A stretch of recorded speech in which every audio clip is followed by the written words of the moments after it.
এবং সভ্যতা শেষ হবে ঈসা ইবনে মারিয়ামের হাতে। সভ্যতা শুরু হয়েছে একজন নবী দ্বারা, শেষও হবে একজন নবী দ্বারা। আমরা এখনকার সমাজ বিজ্ঞান বইগুলোতে পড়ি না, সভ্যতা শুরু হয়েছে গ্রিকদের দ্বারা, রোমকদের দ্বারা, পড়েন নাই?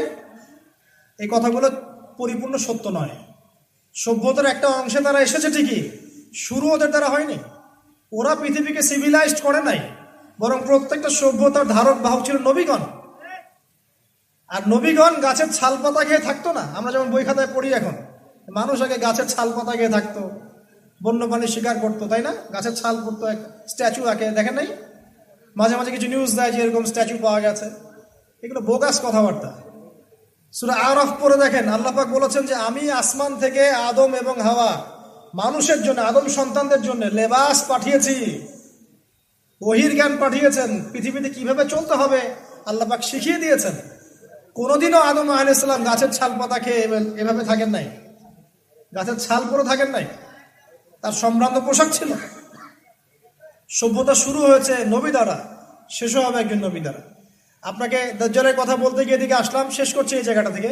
দেখুন, সে পৃথিবীতে আছে, বের হবে আখিরুজ জামানে, এবং সবচেয়ে বড় ফিতনা। বাট নবী সাল্লাল্লাহু আলাইহি ওয়াসাল্লাম বলেছেন সে মক্কা মদিনায় ঢুকতে পারবে না। ঠিক আছে হাদিস?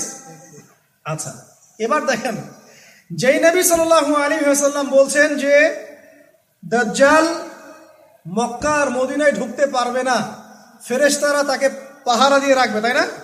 গেটে গেটে পাহারা দিয়ে রাখবে। সেই নবী সাল্লাল্লাহু আলাইহি ওয়াসাল্লাম মদিনাতেই ইবনে সাইয়্যিদ নামক একজন ব্যক্তিকে, একজন ইহুদি যুবককে দাজ্জাল মনে করছেন। তার সাথে সাহাবীরাও যাচ্ছেন। ইবনে সাইয়্যিদকে ডেকে বলছেন, ইবনে সাইয়্যিদ ইহুদি, তারও কোঁকড়ানো চুল, চোখের সমস্যা, একদম দাজ্জালের সাথে মিলে যায়। নবীজি বলছেন তুমি কি দেখো? ইবনে সাইয়্যিদ বলছে আমি তো আরশ দেখি, আরশ দেখি। নবী সাল্লাল্লাহু আলাইহি ওয়াসাল্লাম বলছেন আরশ কোথায়? হাদিসগুলো সহিহ মুসলিমে আছে। আরশ কোথায়? তো ইবনে সাইয়্যিদ বলছে আরশ পানির উপরে। তখন নবীজি বলছেন তুমি তো শয়তানকে দেখো। কাকে দেখো?